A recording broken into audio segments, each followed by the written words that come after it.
everyone, I'm Amber. I'm an alcoholic. Hi, Amber. Thank you very much for having me. Like you said, there was a very great speaker lined up who had decades and decades of time. He could not make it. He asked my sponsor, who is an incredible speaker with decades of time. She's out of town, so you guys get me. I'm very grateful to be here. I am happy that I was asked. I'm glad I could be here. I did have like sort of a light bulb moment last night when I was thinking about speaking here, and I'm still kind of working it out. So I think there's no better time than when you're speaking and being recorded to really process what's going on. But I think part of why this is in my head is so I started a job a couple years ago. I'm coming up on 2 years at this job, and it's working with people with mental health disorders. It's working with people involving money. It's working with people involving criminal activity,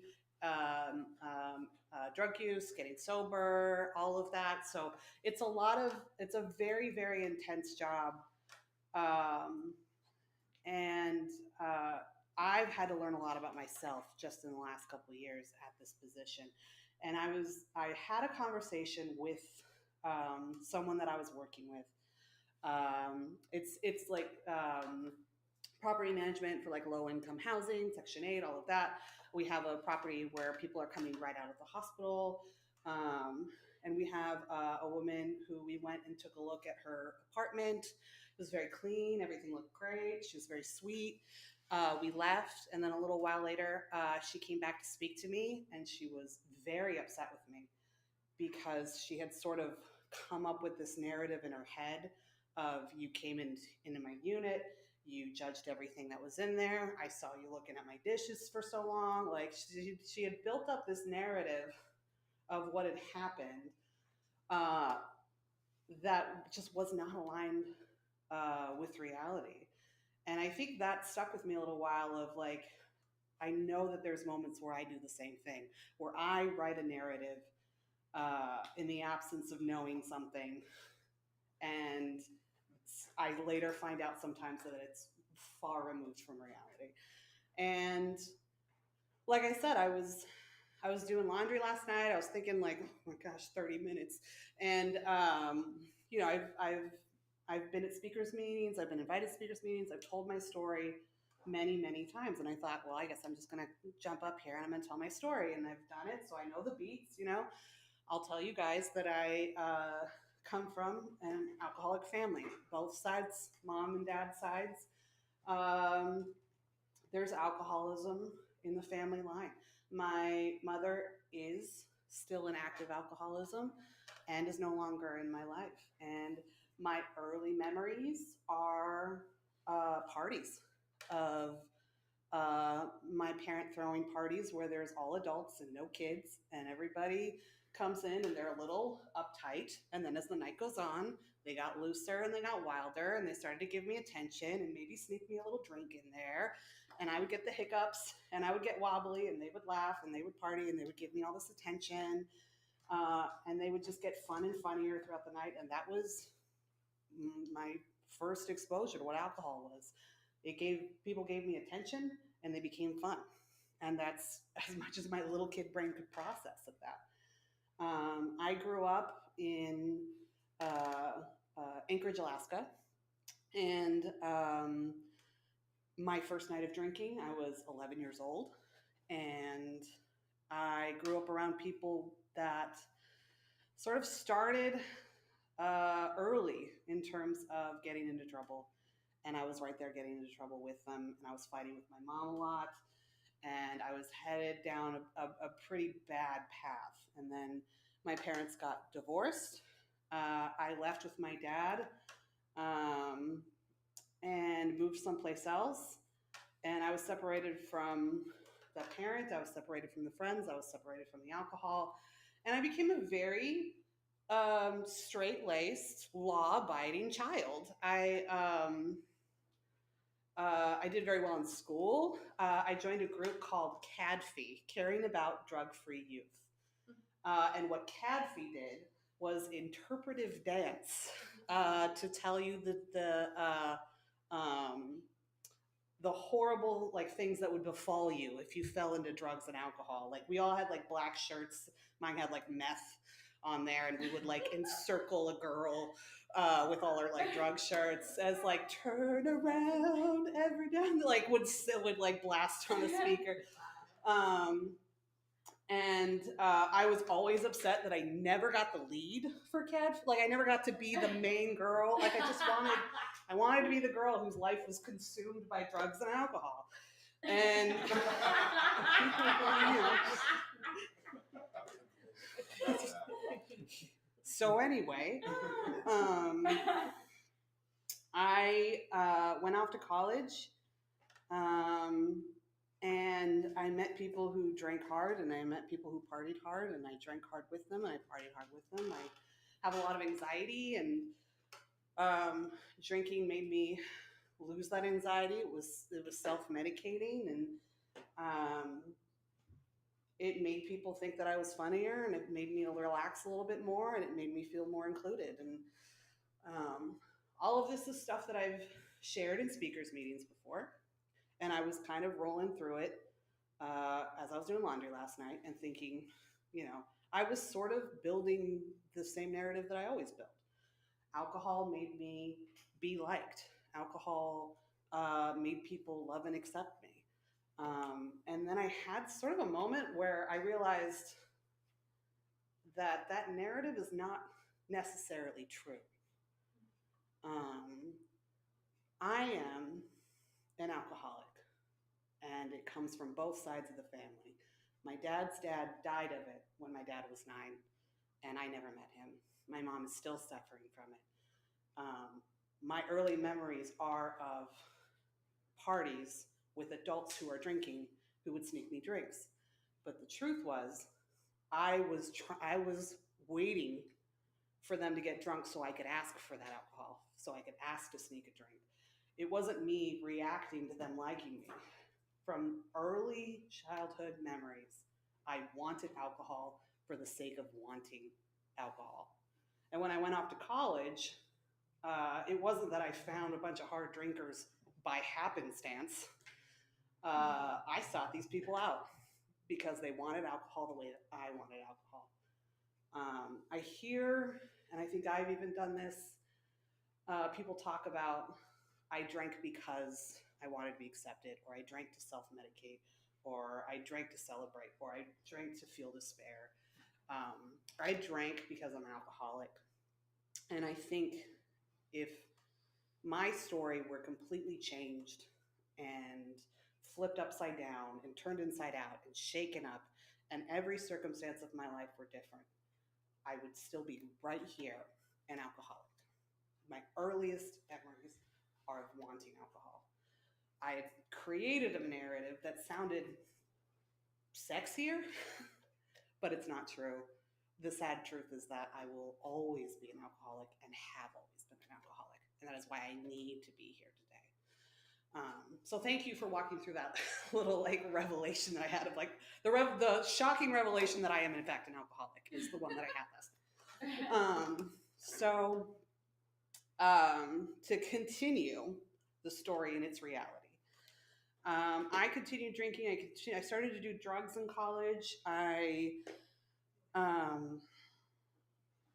started to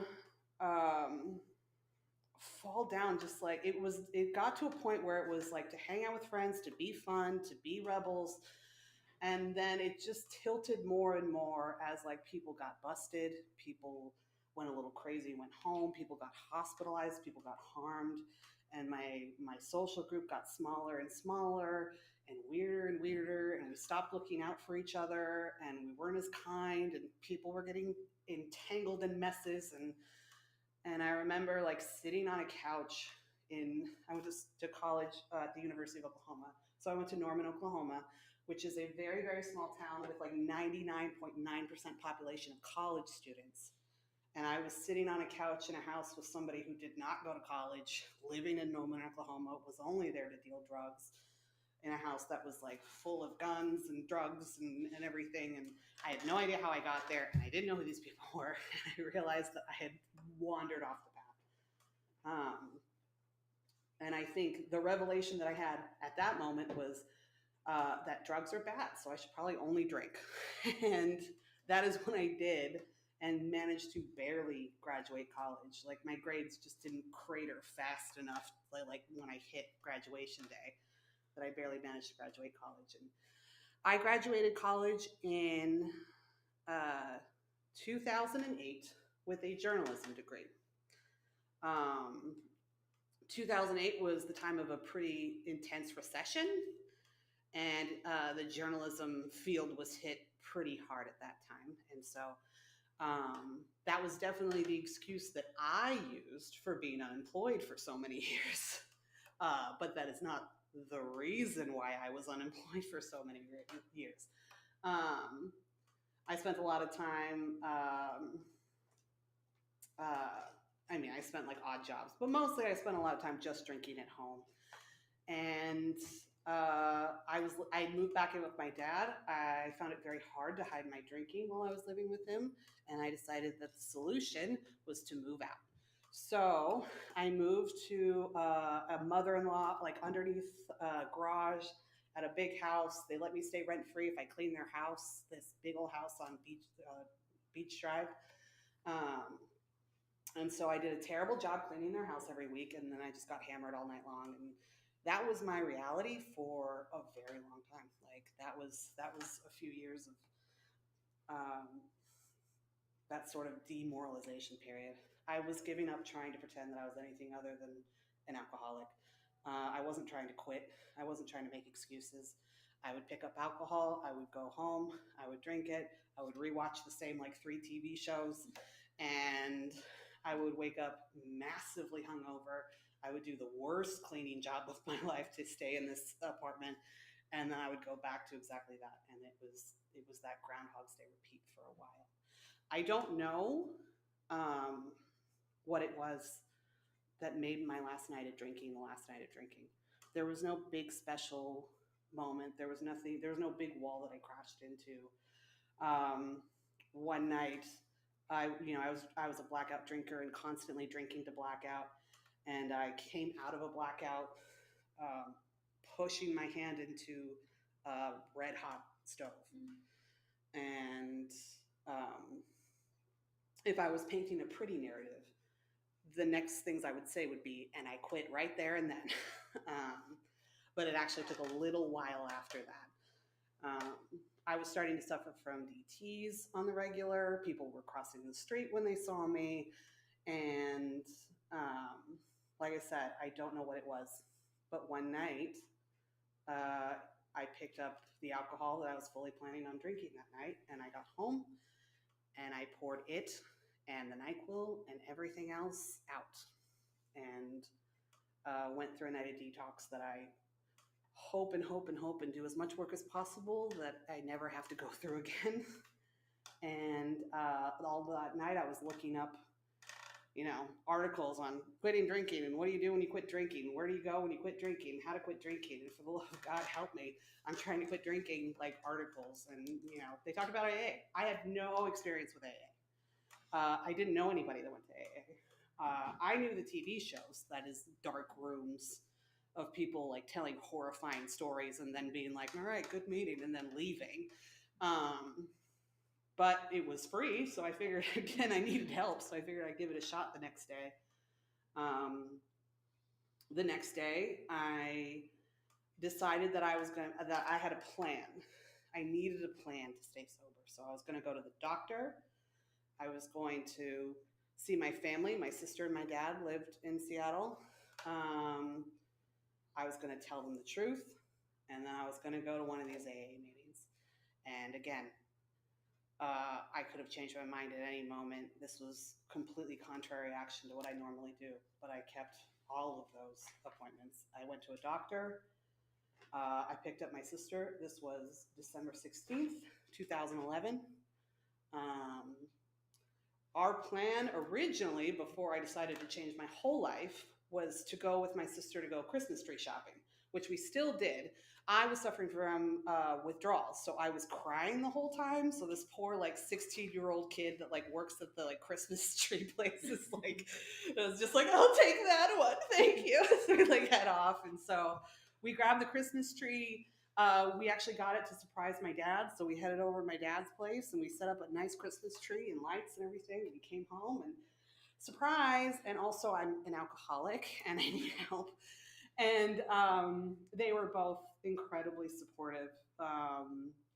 They were incredibly loving and just wanted to know what to do to help. And I just said, I think I got to go to this AA thing.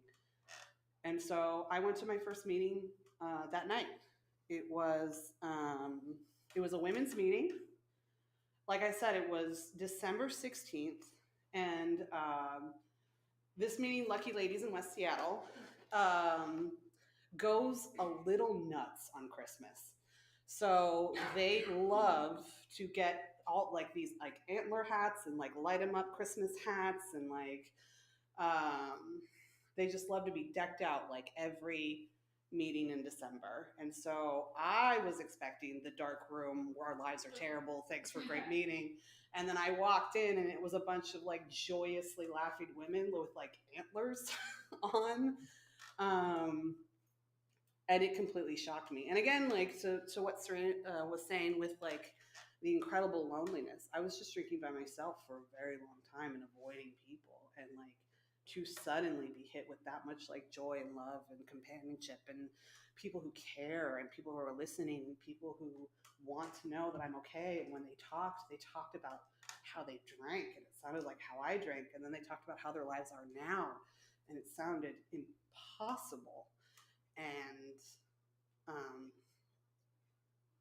I was overwhelmed by my first experience in AA. And I remember sitting there and I did share. I just kind of raised my hand and said, I'm dying. And then I started crying and then everybody cheered. And then I just like said it and then I was quiet again. And then a woman with 20 years sat next to me and she said, do you have a big book? And I was like, I don't know what that is.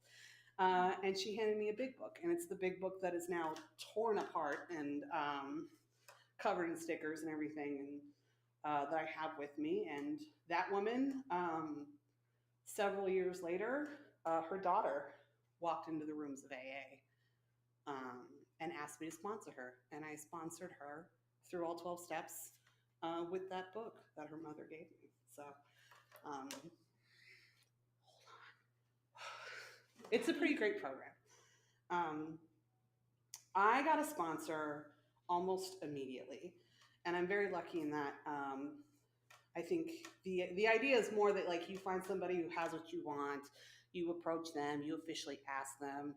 I was a crying mess when I came in. I was very lucky to come in on the 12th month because what was everybody talking about? They were talking about service and how service saves lives.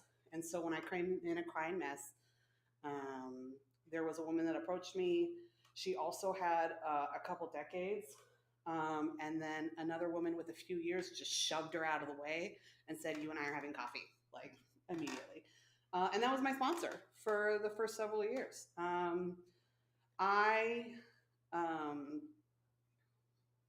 was desperate to get sober. I was very happy to do what anybody told me. I was hitting meetings as often as I could. Like I said, I'd been sitting in loneliness and despair for a while.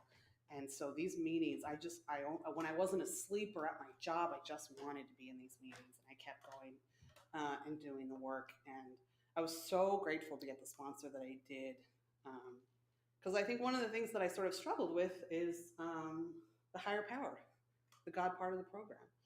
I'm an atheist, and 12 years later, I'm still an atheist.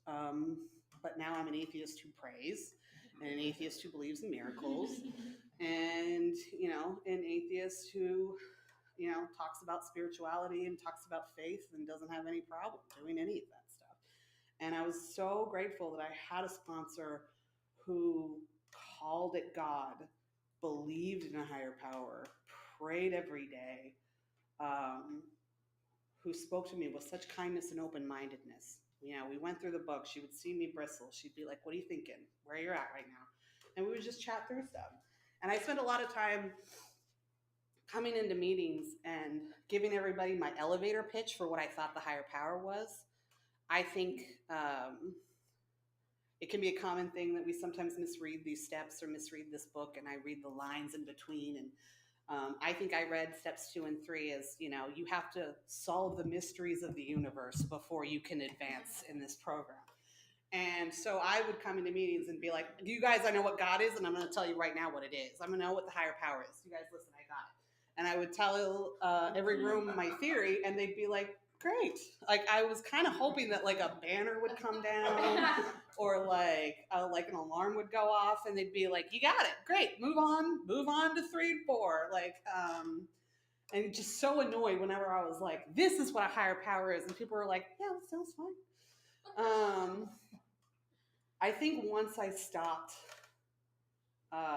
trying to solve the mysteries of the universe, once I started to just keep showing up and keep listening, once I decided to have the same open-mindedness and kindness that my sponsor did, it was a thing of like I kept trying to like solve a mystery, and then I gave up, and giving up seemed to be the key. And so now I don't have an elevator pitch for what my higher power is. It's very personal to me, and it changes almost on the daily.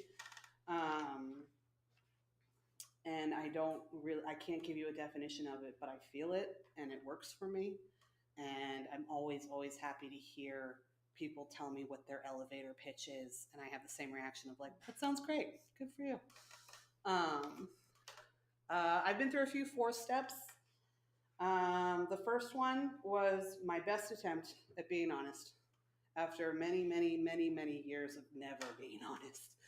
And it was a lot of kind of the in your face, these are my resentments, these are my problems, these are the people that are really standing in my way.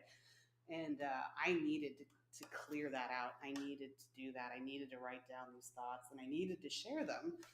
And when I shared them, I think I didn't have this like glorious revelatory moment at the end of my 5th step. I think it took time, because for me, I was telling somebody that I was the worst human being in the world, that all of these things made me horrible. And now I'm telling you them. And her reaction was, all right, cool. And then we moved on and nothing changed. I'm going to grab my drink really quick. Sorry. Thank you. Sorry, guys, I was sick last week. After a couple of weeks, we were still friends, and she still loved me. And I realized maybe I'm not the worst human being in the world. And so we moved on to 6 and 7, and she's a big fan of those. I know people have different interpretations of 6 and 7. For her, she likes to kind of sit and really analyze that stuff. And I actually really appreciate that. I'm going through it now with a sponsee. And oh yeah, that would be great. Sorry, you guys, I'm falling apart. I'm drinking like turmeric to like not tear up and cry. And so I went through 6 and 7. I'm going through 6 and 7 now. I really love the fact that like what we're talking about now is that character defects. I thought like you go through 6 and 7, you like write a list. Like, here are all my character defects, and I'm gonna work through them, and then they're gonna be gone, and that's gonna be it. Thank you, appreciate it. And what we're reading right now kind of says you don't really get to pick what character defects you work on and when you get to work on. They kind of mention that like you work on the character defects that sort of pop up in your life. And for me right now, part of that was I went to work, and I swear I'm okay, even though I look like I'm falling apart, guys. I went to work. I'm really happy with the team that I have. I was sitting with my boss. He had all positive feedback to give me. And he also told me, uh, you can be very funny. You write funny emails. You'll say funny stuff. Sometimes when you write a funny email of like, haha, you abandoned me on this project, I don't know if you're being serious, and I don't know if I'm supposed to like do some sort of action around that. And I realized like, well, that's passive aggressiveness. That's an old goodie that has stuck with me for a very long time. And when I went to my sober friends and told them, "Can you believe my boss said this about me?" They all had this like very knowing smile, and I was like, "Oh no." Well, apparently I'm passive aggressive. So I realized like that popped up as something to work on, and like recognizing like I spent a lot of years of my life, especially younger, understanding that if I shared how I felt, I could be mocked, or it could be ignored, or someone could use it to hurt me.